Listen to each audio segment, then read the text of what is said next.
Esselamu Aleyküm ve Rahmetullahi ve Berekatuhu. Əziz və dəyərli müsəlmanlar, dəyərli bacı və qardaşlarım, dəyərli dinləyicilər, ilk öncə özümə, sonra sizin hər birinizə uca böyük olan Rəbbimizdən haqq təqvası ilə qorxmağı nəsihət edirəm. Həqiqətən də Allah Subhanahu wa Taala mübarək kitabında buyurur ki, sizin ən hörmətliniz Allahın dərgahında Allah'ta ən çox qorxanız, yəni təqvalı olanınızdır. Allah həmd olsun İslam ümmətinin, alimlərinin bu dünyaya verdikləri töhfələr, kəşflər barəsində olan növbəti bir videomuzdur. Hər zaman olduğu kimi paylaşmağı, bölüşməyi yaddan çıxarmayın dəyərli dinləyicilər. Qoy daha çox müsəlmanlar öz alimlərini tanısınlar. Yəni o alimlər ki, hansı ki Allahlarını tanıyıblar, peyğəmbərlərini tanıyıblar. Allahın kitabını oxuyublar, ona əməl ediblər, Allahın kitabı ilə yaşayıblar və bununla bərabər Allah Subhanahu wa Taala onlara elə bir elm bəxş edib ki, bütün dünya, kafirlər onların elmindən istifadə edirlər, qardaşlarım. Allah həmd olsun. Ona görə də müsəlmanlar öz alimlərini tanımalıdırlar. Deməli, birinci videomuza baxaq və orada çəkilən alimlər barəsində, onların həyatı barəsində və nə kəşf ediblər, o barədə danışaq inşallah. В 1900 году отец хирургии Аль-Захрави опубликовал хирургическую энциклопедию в картинках.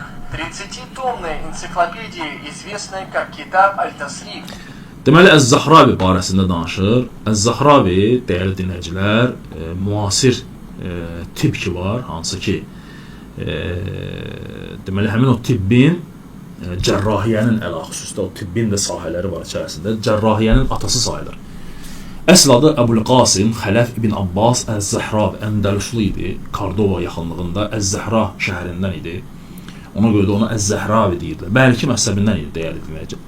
Əl-Təsrif adlı bir kitab yazır, 30 cildlik bir kitab və 30 cildin içərisində təsəvvür edin ki, o kitab var və o kitabda olan səhifələr də var və həmin 30 cilddə, dəyərli dinləyicilər, 30 cildi. Birinci cildi bütünlüklə cərrahiyə aiddir. Bütünlüklə cərrahiyə aiddir. Və deyir ki, 200-ə yaxın cərrahiyə alətləri var, hansı ki, bu günləri cərrahlar istifadə edirlər, kəsməyə, doğrama. Həmin o cərrahiyə alətlərinin şəkilləri, onları hamısı icad edən birisi olub. Deməli, nə icad edib?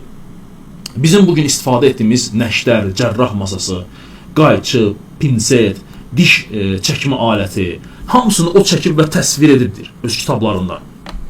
Təsəvvür edin, 936 1013-cü ildə dünyasını dəyişən birisi idi. 936-cı ildə dünyaya gələn birisidir.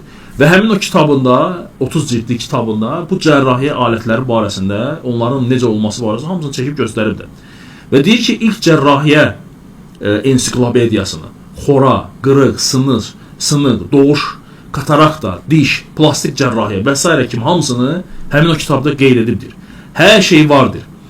Sonra deyir ki, bağırsaqdan alınan iplə yaraların tikilməsi. O bilirsiniz ki, yaraların tikilməsi, o xüsusi iplərdir. O bizim bildiyimiz ip deyil. O heyvanların bədənlərindən götürülmüş, dəridən hazırlanmış iplərdir. Xüsusi bir iplərdir. O həkimlər onu daha yaxşı bilirlər və oyna onların hamısını. Keysəriyyə, uşağın ana bətnindən çıxarılmasının təhlükəsiz yollarına necə çıxarılır? Hamısını Əz-Zahravi öz kitabında qeyd edib, 30 cildli Ət-Təsrif kitabında. Və deyir ki, Maliki məzhəbində Əndəlüstan idi və elm və din arasında heç bir münaqişə görmürdü. Əlhəmdülillah, o insanlar yəni həm dinlərini yaşayıblar, həm Allahlarını tanıyıblar və onunla bərabər Allah Subhanahu taala bu elmləri də onlara bəxş etmişdir.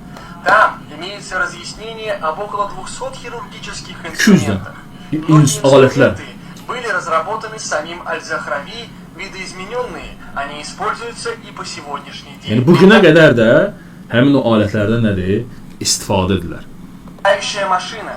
В 9 веке Аббас ибн Фирнас. Abbas ibn Firnas. Bu barədə biz keçən ötən dərs danışdıq. Abbas İbn Firnas, hansı ki 810-887-ci Əndəlüsdə Kordovada doğulur, həkim, mühəndis, astronom idi və şair idi və ərəbin ilk aviatoru sayılır. Deməli, Kordovadan, dağın üzərində Cəbəl Əl-Əruz dağından qanadlı bir təyyarə kimi bir şey düzəldir, hansı ki 600 il ondan Abbas ibn Firnasdan sonra Leonardo da Vinci ondan təsirlənərək öz qanadlı təyyarəsini çəkir.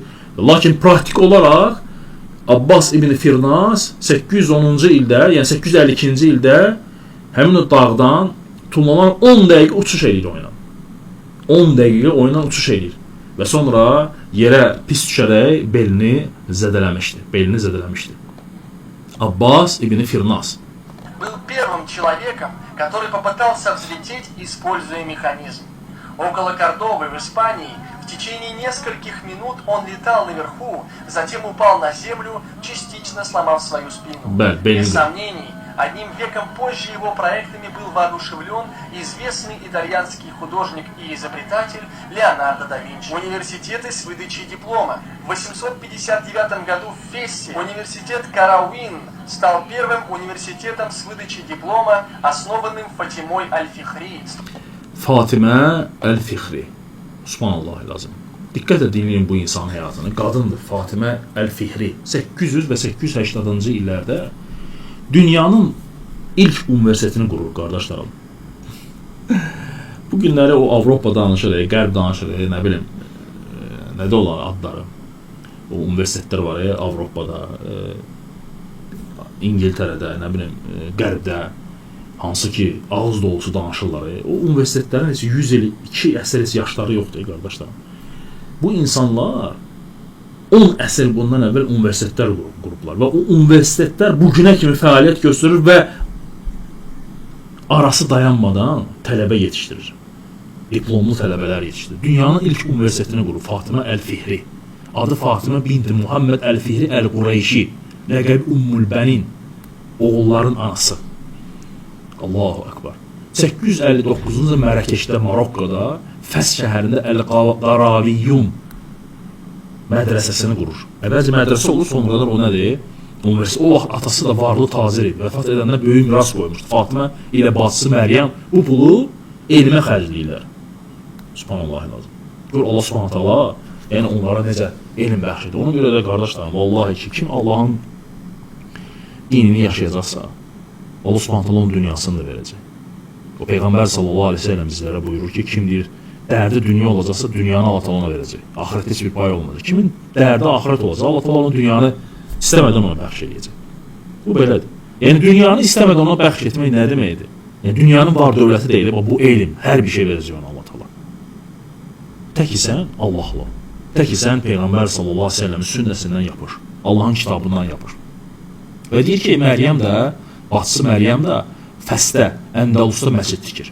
UNESCO həmçinin Guinness Rekordlar kitabı Əl-Qaraviyyun universitetinə demələr olaraq rəsmi olaraq universitet statusunu verirlər 1963-cü ildə. Və deyir ki, orada İbn Xaldun kimi, İbn Rushd kimi və həmçinin digər böyük alimlər, İslam alimləri nədir, yetişmişlər. Fatimə Əl-Fihri, Əl-Qaraviyyun Universiteti. Yalnızca saxlayın, qardaşlarım. Студенты несколько лет обучались у учителей, начиная от светских наук и заканчивая религиозными. Квалифицированные студенты могли получать сертификаты, известные как иджаза, что в свою очередь показывало, что студент понимает предмет.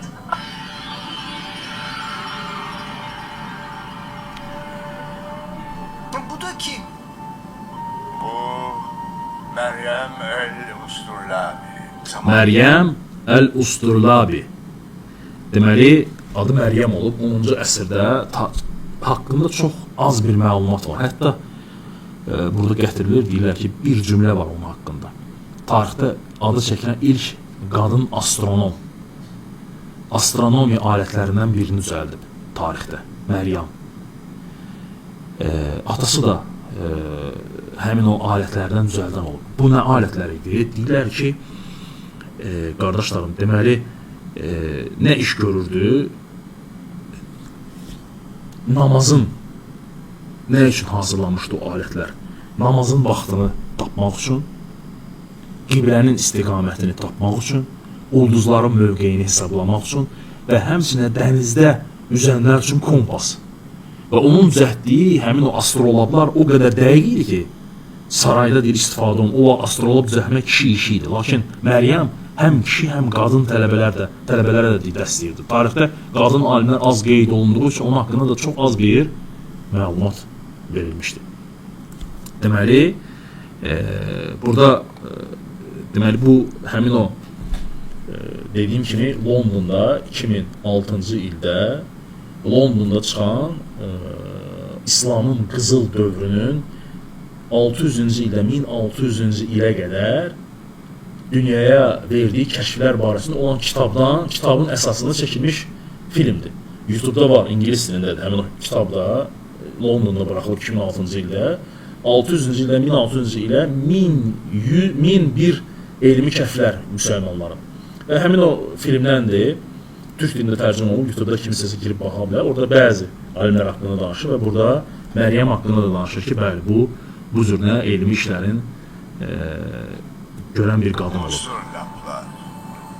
Elinizde tutabileceğiniz şekilde küçük bir tablette gökyüzü ve yıldızları gösterir. Onları eski bir yön bulma, hesaplama ya da zamanlama aletleri olarak Yəni balaca bir alətlə, çünki biz namaz qılırıq, bu günləri namaz təqvimləri, qiblənin istiqaməti, bunlar hamısı indi bugünkü dünyada inkişafla o qədər inkişaf edir ki, biz bunları rahatlıqla əldə edirik. O vaxt insanlar bu şeyləri tapmaq üçün illərlə işləyirlər üzərində. Şimdilerde ise saat, pusula ya da uydu cihazlarınız var. Bunlar insanların ve gezginlerin dünyayı dolaşmalarını sağlıyor. Bilimin en parlak olduğu dönem. Ve bunların hepsi altın çağda mı geliştirilmişti? Bu buzdağının sadece gözle görünen kısmı. Hayatın tüm yönlerini kapsayan binlerce icat yapıldı ve takip eden yıllarda bunların Ortaçağ Avrupa'sında izler bırakan bir sürü etkileri oldu. Gördüğünüz gibi işte karanlık değilmiş. Алгебра была открыта великим ученым и математиком Мухаммадом ибн Муса аль-Харизми. Bu dəhşətdir, qardaşlarım. Yəni, özünüz də görürsünüz ki, Allah Subhanahu taala yəni, İslam ümmətində təkcə kişilər deyil, həmçinin qadınlar da, əlhamdülillah, o qədər nailiyyətləri var. Əl-Xarəzmi. Mən bunu eşidəndə mən dəhşətə gəldim, qardaşlarım. Yəni, bizim məktəbdə keçdiyimiz o Cəbir var da, eşitmişsiniz də Cəbir. Həndəsə Cəbir keçmişik də. Həmin bunun adı ilə bağlıdır. Əl-Xarəzminin adı ilə bağlıdır o Cəbir. Kitab Əl-Cəbir. Belə bir kitabı da var. Müasir riyaziyyatın atasıdır. Adı olmasaydı bugün telefonlarımızda kalkulator da olmalı. Bu kalkulator zadı var. Sonra bilirsiniz ki, əvvəllər Rum rəqəmləri ilə çəki yazırdılar da. 5, 1, 1 belə xətlərlə. Onlar da çox böyük bir yer tuturdu. Rəqəmlərə keçmək 1, 2, 3, 0. Həmin o, bu Əl-Xarəzmi. Yəni, bunun kəşfi ilə bağlıdır. Və həmçinin deyir ki, Muhammed ibn Musa Əl-Xarəzmi Xarəzmdən idi. Özbəkistanın Xarəzm adlanan yerindən. Və sonra Bağdada gəlir. Bilirsiniz ki, Bağdadda Beytül Hikmə, yəni Hikmət evi adlanan böyük bir mədrəsə, elm ocağı var idi ki, hansı ki, böyük alimlər oradan çıxırdılar. Avropaya əsrlər sonra gəlib o yerlərə çatıb. Və deyir ki, nə ixtira edib? Cəbir, dediyim kimi, Cəbir adı onunla bağlıdır. Həmçinin də, qardaşlarım, bu alqoritm var, alqoritm. Alqoritm deyiləndə elə Xarəzmi öz adıdır. Latın dilində alqoritm deyirlər ona. Yəni, Xarəzmə Latın dilində alqoritm deyilir. Bugünləri biz alqoritm istifadə edir. Alqoritm elə həmin Xarəzmdir. Allahu Ekber. Və deyir ki, həmin alqoritmdir ki, bugünləri bütün proqramlar var, hamısı Google-dır, TikTok-dur, ChatGPT-dir. Bugünləri bu dinsizlər, ateistlər çıxırlar, danışırlar, ağızlarına gələn. Bu müsəlmanların əl işləridir o. Müsəlmanların əl işləridir ki, bu dinsizlər, imansızlar indi istifadə edirlər. Və hələ də İslamı bəyənmirlər. Allahu Ekber. Который жил с 780 по 850 года. Он объяснил, как использовать алгебру в решении реальных мировых проблем, таких как вычисление заката и раздел наследства. В одной из своих книг, носящей его имя, есть слово «аль-джабр», означающее окончание, завершение, от которого и произошло латинское слово «алгебра». Камеры. Еще в далеких тысячных годах Ибн Аль-Хайдхам открыл оптику и описал, как работали первые камеры. Əl-Heysəm ilk olaraq optikanı qurucularından, optikanı təyin edənlərdən birisidir, qardaşlarım. İlk olaraq insanın gözünün görməsi, şua ötürməsi ilə ondan sonra ilk olaraq optikanı quran, kəşf edən şəxslərdən biridir. Yəni bu qardaşlarım çox az bir hissəsidir. Yəni sadəcə onların içərisindən seçib gətirmişəm ki, yəni özüm üçün də maraqlı oldu ki, Allahu Akbar. Yəni mən bu yaşa gəlib çatmışam, yəni bunların çoxsunun heç adlarını ilk dəfə də eşidirəm. Paylaşın ki, daha çox insanlar bu videolardan xəbərdar olsun. Bu dinsizlər, imansızlar baxıb utansınlar ki, heç olmasa insaf əhli olsunlar, arada bir müsəlmanlardan da danışsınlar. Allah'a emanet olun. Esselamu Aleyküm ve Rahmetullahi ve Berekatuhu.